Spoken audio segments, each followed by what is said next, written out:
സർവശക്തനായ ദൈവത്തിൻ്റെ അതിപരിശുദ്ധ നാമം അതിയായി മഹത്വപ്പെടുമാറാകട്ടെ. നിങ്ങൾ ശ്രവിക്കുന്നത് ജീസസ് വോയിസ് മെസ്സേജ്. എല്ലാ ശ്രോതാക്കൾക്കും കർത്താവായ യേശു ക്രിസ്തുവിൻ നാമത്തിൽ സ്വാഗതം. അല്പസമയ ധ്യാനത്തിന് ഒരു തിരുവചനം വായിക്കുന്നു. വെളിപ്പാട് പുസ്തകം അധ്യായം 14, 6, 7 തിരുവചനങ്ങൾ. വേറൊരു ദൂതൻ ആകാശമധ്യേ പറക്കുന്നത് ഞാൻ കണ്ടു. ഭൂവാസികളായ സകല ജാതിയും ഗോത്രവും ഭാഷയും വംശവും ആയവരോട് അറിയിപ്പാൻ അവൻ്റെ പക്കൽ ഒരു നിത്യസുവിശേഷമുണ്ടായിരുന്നു. ദൈവത്തെ ഭയപ്പെട്ട് ദൈവത്തിന് മഹത്വം കൊടുപ്പിൻ, ദൈവത്തിൻ്റെ ന്യായവിധിയുടെ നാഴിക വന്നിരിക്കുന്നു.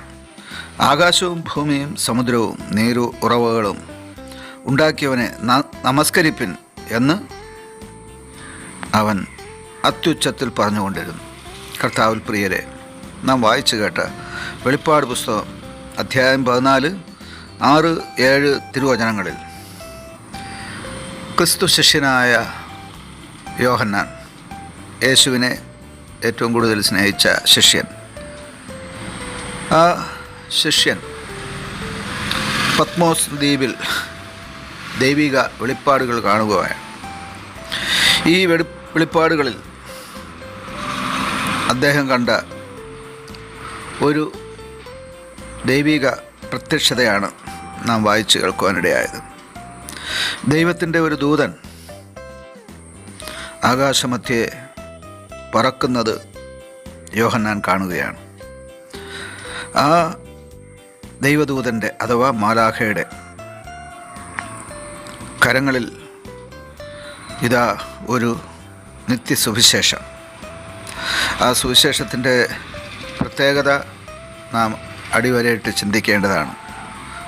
വെറും ഒരു സുവിശേഷമല്ല, നിത്യസുവിശേഷം. അതെ, ഈ നിത്യസുവിശേഷം കർത്താവായ യേശു ക്രിസ്തുവാണ്. ആ കർത്താവായ യേശു ക്രിസ്തുവിലൂടെയുള്ള രക്ഷയുടെ സുവിശേഷമാണ് നിത്യസുവിശേഷം. ഇത് നിലനിൽക്കുന്നതാണ്. ഈ സുവിശേഷത്തെ നശിപ്പിക്കുവാൻ അനേകം രാജാക്കന്മാർ, ചക്രവർത്തിമാർ, ഭൂമിയിലെ പ്രഭുക്കന്മാരൊക്കെ പരിശ്രമിച്ചിട്ടുണ്ട്. എന്നാൽ അവർ നശിച്ചു പോയതല്ലാതെ ഈ നിത്യസുവിശേഷം ഇന്നും നശിച്ചു പോയിട്ടില്ല എന്ന് മാത്രമല്ല, അത് നിലനിൽക്കുന്നു. അത് എന്നെന്നും നിലനിൽക്കുക തന്നെ ചെയ്യും. കാരണം ഈ നിത്യസുവിശേഷം മനുഷ്യരുടേതല്ല, പ്രത്യുത സർവശക്തനായ ദൈവത്തിൻ്റേതാണ്. ആ ദൈവത്തിൻ്റെ ഒരു മാലാഖയാണ് ആകാശമധ്യേ പറന്ന് ഈ നിത്യസുവിശേഷം അറിയിക്കുന്നത്. ആ നിത്യസുവിശേഷം മാലാഖ ആകാശമധ്യേ പറന്ന് അറിയിക്കുന്നത് ക്രിസ്തു ശിഷ്യനായ യോഹന്നാനുടെ ദർശനത്തിൽ കാണുകയാണ്. ആ മാലാഖ അറിയിച്ച നിത്യസുവിശേഷത്തിലെ അടുത്ത ഭാഗം പറയുന്നത്, അഥവാ ആ മാലാഖ പറയുന്നത് 3 കാര്യങ്ങളാണ്. 1, ദൈവത്തെ ഭയപ്പെടുക.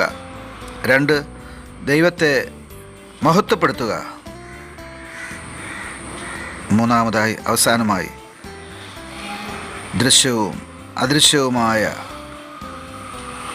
ആകാശവും ഭൂമിയും സമുദ്രവും നീരുറവകളും ഒക്കെ ഉണ്ടാക്കിയവനായ ദൈവത്തെ നമസ്കരിപ്പിൻ അഥവാ ആരാധിപ്പിനെന്നാണ്.